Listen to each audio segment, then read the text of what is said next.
Seorang pemuda melihat melalui jendela itu adalah tetangga yang baru pindah, berkulit putih, cantik, dan berkaki panjang. Meskipun menurunkan tepi topi, tetap tidak bisa menyembunyikan kecantikannya yang luar biasa. Dan di seberang adalah rumah Xiao Shuai. Kakak Jin melihat ke sana, Xiao Shuai segera menghindar. Sejak saat itu, setiap gerakan Jinjie terus terbayang di benaknya. Hari itu, Xiao Shuai yang baru pulang dipanggil oleh ayahnya. Mereka pergi ke rumah tetangga dan menyapa Lao Jin. Dalam percakapan dengan dia, diketahui bahwa kapal layarnya sangat perlu diperbaiki. Dan Xiao Shuai cukup ahli dalam mekanik, jadi Lao Jin pun mempekerjakan Xiao Shuai. Gajinya adalah $200 Amerika. Keesokan paginya, Xiao Shuai mulai bekerja, sengaja mendongak, dan ternyata melihat pemandangan ini. Lihatlah, cukup canggung, tidak melihat terlalu sia-sia. Sudahlah, lebih baik lihat saja. Jinjie datang ke kabin kecil untuk mandi, jaraknya begitu dekat, ditambah lagi masalah penutupan kabin, Xiao Shuai langsung merasa kering tenggorokan, sampai Lao Jin muncul, baru dia sadar kembali. Setelah Jinjie pergi, mereka membicarakan masalah kapal, tapi Xiao Shuai hanya ingin minum air. Lao Jin mempekerjakannya, yang juga berarti dia bisa selalu melihat Jinjie. Malam itu, Xiao Shuai sulit tidur, datang ke jendela untuk mengamati. Di seberang terjadi pertengkaran hebat. Keesokan harinya, Lao Jin datang ke pelabuhan kapal. Melihat Xiao Shuai bekerja, dia secara kebiasaan mengeluarkan rokok. Xiao Shuai bertanya, bagaimana bisa sukses seperti Anda? Lao Jin mendengarnya, dan tidak lupa memamerkan jarinya yang seberat 2 jin. Setelah itu, Xiao Shuai sering menatap Jinjie dengan melamun. Baru saja ingin duduk bekerja, terdengar suara jeritan dari luar. Xiao Shuai segera bergegas keluar rumah. Sumber suara itu adalah dari Jinjie. Dia ketakutan oleh sesuatu di dalam mobil, yaitu laba-laba kecil. Setelah menyelesaikannya, ada masalah kerusakan mobil. Jinjie melihat dan ingin membantu, tapi malah semakin merepotkan. Meskipun ini adalah pertama kalinya mereka berinteraksi, bagi Xiao Shuai yang baru memasuki masa remaja, ini benar-benar mempesona. Bahkan saat bekerja di bar, senyumnya tetap tidak berkurang. Malam itu, saat baru bersiap pulang, Xiao Shuai dipanggil, ternyata itu adalah Jie Jin. Ternyata dia keluar rumah lupa membawa kunci, dan Lao Jin juga pergi keluar kota untuk urusan bisnis. Xiao Shuai tentu saja tidak bisa menolak, bahkan sampai lupa cara berjalan. Belum berjalan jauh, tiba-tiba hujan deras turun, ingin masuk harus memecahkan jendela. Untuk mengurangi kebisingan, Xiao Shuai melepas pakaiannya dan membungkus batu besar. Setelah jendela dipecahkan, Xiao Shuai masuk ke dalam rumah untuk membukakan pintu bagi Jinjie, yang juga memperhatikan bahwa perutnya terluka. Dengan ramah, dia mengeluarkan kotak P3K. Setelah semua ini, siapa yang bisa menahan? Hal berikutnya yang terjadi, tidak ada yang suka melihatnya, jadi kita langsung lewati saja. Setelah malam yang melelahkan, mereka berdua terbangun di pagi hari. Dia tahu wanita ini bukan miliknya, tetapi tetap menikmati kehangatan yang sulit didapat. Setelah itu, Xiao Shuai sering tersenyum sendiri, hanya bisa mendinginkan diri dengan air sungai.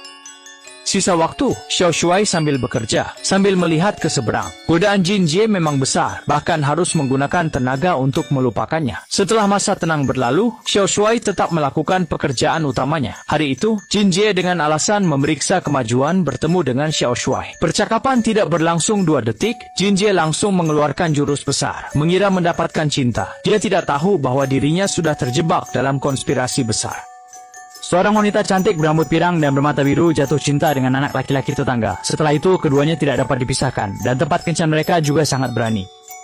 Jika Lao Jin melangkah lebih jauh, dia akan tahu bahwa dia seharusnya dipanggil Lao Lu. Setelah itu, setiap kali Lao Jin pergi, mereka sering berada di ruangan yang sama. Kakak Jin juga memberikan sebuah ponsel untuk berkomunikasi dengan Xiao Shuai. Tak lama kemudian Lao Jin kembali, dan Xiao Shuai sangat panik. Mereka mengundang Xiao Shuai untuk berlayar, untuk memastikan apakah kapal layar sudah diperbaiki. Namun, dalam perjalanan hampir terjadi kecelakaan, Xiao Shuai berpikir bahwa sabuknya longgar. Bahkan dalam situasi seperti ini, Jinjie masih tidak lupa menggoda, benar-benar keterlaluan. Malam itu, Xiao Shuai menerima telepon dengan suara sedikit menangis. Di luar rumah sakit, keduanya bertemu, dan kakak Jin menceritakan bahwa suaminya melakukan kekerasan dalam rumah tangga setelah minum alkohol, dan situasi ini semakin sering terjadi. Si tampan ingin pergi untuk berdebat, tetapi ditahan oleh kakak Jin. Memang dia tidak punya hak, tetapi nasib tragis gadis itu membuatnya merasa iba. Hari itu si tampan melihat keluar. Terkejut, itu adalah mobil Lao Jin. Memikirkan waktu ini, seharusnya Lao Jin tidak ada di sana. Dia masuk ke dalam rumah, menelepon Jinjie, dan Jinjie ada di belakangnya. Dia mengatakan ada masalah besar di rumah, meminta Xiao Shuai segera pergi ke sana. Menjelang sore, Xiao Shuai tiba, baru saja ingin bertanya apa yang terjadi, tetapi tanpa sengaja menemukan mayat Lao Jin. Jinjie menjelaskan bahwa dia ingin melakukan kekerasan dalam rumah tangga lagi, dan dia mengambil barang terdekat untuk melawan yang menyebabkan situasi ini. Xiao Shuai ingin melapor ke polisi. Tetapi kakak Jin merasa jika begitu dirinya akan hancur. Dia sekarang hanya ingin Xiao Shuai membantu menyelesaikan masalah. Xiao Shuai berubah menjadi pahlawan, mengatakan bahwa dia akan pergi bekerja dulu untuk mencari cara, dan pasti akan menyelesaikan semuanya untuk kakak Jin saat kembali. Dia bersiap menyiapkan banyak minuman keras. Setelah Xiao Shuai kembali, dia mengatakan harus membuat insiden ini terlihat seperti kecelakaan. Setelah membersihkan noda darah di lantai, masukkan mayat ke dalam bagasi, lalu bawa mobil ke pelabuhan dan angkut mayat ke atas kapal.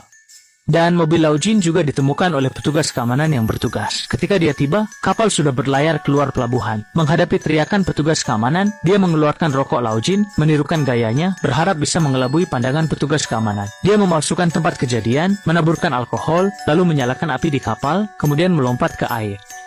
Keesokan paginya, mayat Lao Jin ditemukan. Tidak dapat dikenali, tetapi dokumen identitas tidak akan berbohong. Polisi segera memulai penyelidikan. Jinje tampak sangat sedih. Semuanya berjalan sesuai rencana, tetapi masalah ini jauh dari selesai.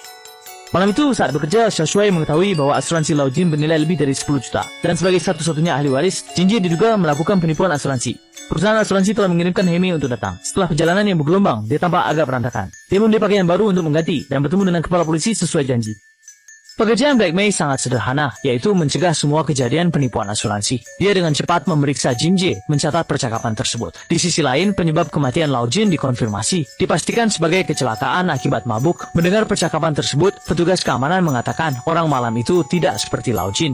Black Mei melanjutkan penyelidikan, mengambil foto dan mengumpulkan bukti di dalam rumah. Dengan cepat, dia menemukan bercak darah di kaca. Kemudian sejumlah besar polisi tiba. Bagaimana akhir dari kisah Xiao Shuai?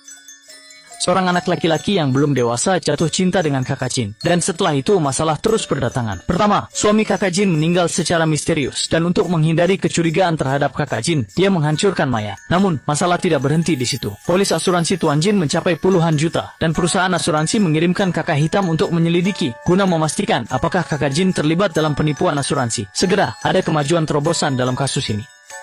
Pada tahap pemeriksaan darah, Xiao Shuai diinterogasi. Menghadapi pertanyaan dari Hei Mei, Xiao Shuai menutupi fakta, mengatakan bahwa Lao Jin biasanya suka minum beberapa teguk. Pasti kematian itu disebabkan oleh kecelakaan. Hei Mei mengancam, jika kamu berbohong, itu adalah kejahatan berat. Ibu Xiao Shuai tidak senang, belum lagi memihak Xiao Shuai. Hanya interogasi Hei Mei saja sudah membuatnya merasa tidak profesional. Pembicaraan berakhir dengan tidak menyenangkan. Kemudian selama bekerja, dari mulut satpam diketahui bahwa kematian Lao Jin mungkin adalah pembunuhan. Bahkan pernyataan Jinje mengatakan ada penguntit yang mengganggunya. Kematian Lao Jin mungkin juga ulah penguntit. Saat itu Jinje mengirim pesan. Xiao Shuai tiba dan bertanya padanya tentang penguntit itu. Jinje mengatakan itu hanya untuk menghadapinya, satu-satunya bukti adalah ponsel mereka berdua. Setelah ponsel disembunyikan, mereka memutuskan untuk tidak bertemu sementara. Tetapi juga sepakat bahwa setelah kejadian ini, mereka akan selalu bersama.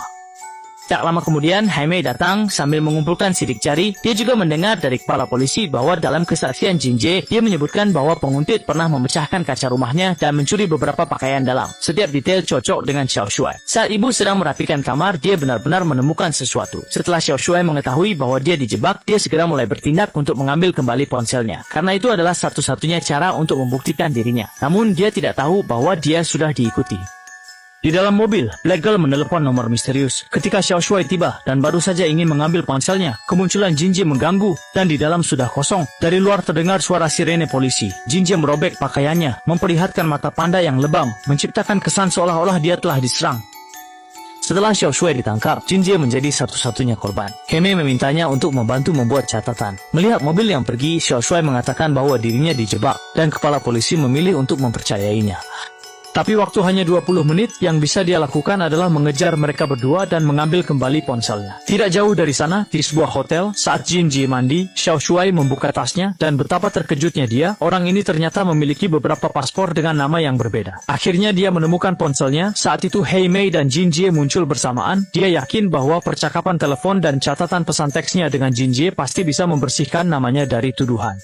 Setelah ponsel dijadikan bukti dan disimpan oleh Black Sister, dia dan kepala polisi menelepon untuk meminta bantuan. Xiao Shuai di borgo menunggu polisi menangkapnya, sementara Sister Jin dibawa oleh Black Sister untuk diperiksa. Ketika kedua orang itu pergi, Xiao Shui menemukan bahwa tato di kaki mereka ternyata sama persis. Xiao Shui segera mengambil telepon. Anehnya, telepon tidak ada suara, ternyata kabelnya tidak terpasang. Mobil perlahan mundur. Xiao Shui bingung. Jin Jie memberikan ponsel yang sudah dihapus bersih sebagai kenang-kenangan. Sementara dia membawa 10 juta dan Hei Mei melarikan diri. Beberapa saat kemudian, Xiao Shui dibebaskan. Karena dia masih di bawah umur, jadi hukumannya tidak berat. Dia bahkan 1000 kali membayangkan, jika waktu bisa diputar kembali, apakah dia akan mengulangi kesalahan yang sama? Bagaimanapun, godaan dari kakak Jin memang terlalu besar. Setelah menonton dengan cermat, ada banyak detail. Saat pertama kali muncul, stocking robek dan sepatu hak tinggi si gadis hitam juga tidak cocok. Sedangkan di akhir film, si gadis hitam mengenakan gaun biru dan sepatu datar. Stocking robek menunjukkan bahwa pakaian profesional bukanlah keahliannya. Yang pasti, tidak ada rezeki nomplok yang jatuh dari langit. Bahkan jika ada, itu adalah jebakan.